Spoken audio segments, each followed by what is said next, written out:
एक साहब ने कई घंटों की कोशिश के बाद एक बकरा मुंतखब किया और इस दौरान बकरे की नस्ल, शक्लो सूरत, ख़ानदान और माजी और मुस्तकबिल के बारे में इतने सवाल किए जो आमतौर पर लोग होने वाले दामाद के बारे में भी नहीं पूछते।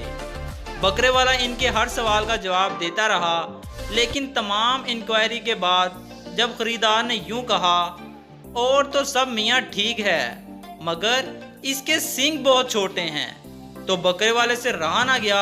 इसने जल कर कहा, माफ़ कीजिएगा हुजूर, आपको इसकी कुर्बानी करनी है या इस पर कपड़े लटकाने हैं?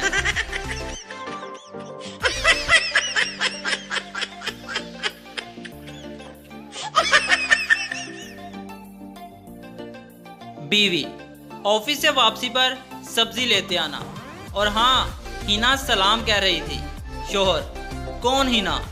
बीवी, कोई नहीं, बस कंफर्म करने के लिए कहा था कि तुमने मैसेज पढ़ा या नहीं। शोहर, वही तो मैं भी सोच रहा था, हिना तो मेरे साथ है, फिर तुम किस हिना की बात कर रही हो? बीवी, कौन हिना? तुम कहाँ हो? शोहर, मैं बाजार में हूँ। बीवी, तुम वहीं रुको, मैं अभी आगे बताती हूँ। 10 मिनट के बाद बीवी, तुम कहाँ हो?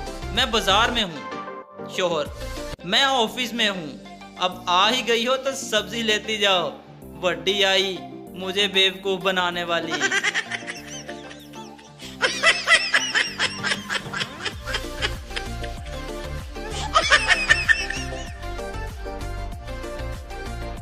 दोस्त, यार मुझे अपनी जीएफ को इम्प्रेस करना है, कोई अच्छा सा चिपकू शेर सुना दे।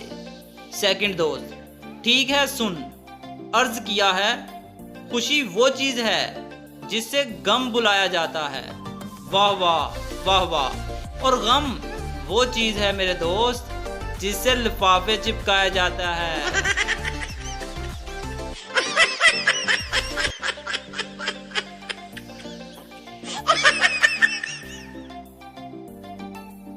एक बच्चे ने अपनी माँ से कहा कि मैं कैसे पैदा हुआ, तो इसकी माँ ने कहा, हमने थोड़ी सी मिट्टी एक बर्तन में डालकर इसको जमीन के अंदर गाड़ दिया और एक हफ्ते बाद इस बर्तन में तुम थे।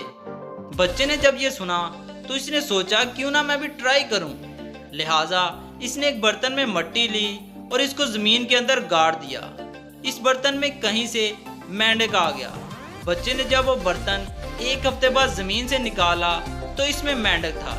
बच्चे ने गुस्से में मेंढक को कहा, जी तो चाहता है तुम्हारी शक्ल भी ना देखूं, मगर क्या करूं, तुम मेरी औलाद हो।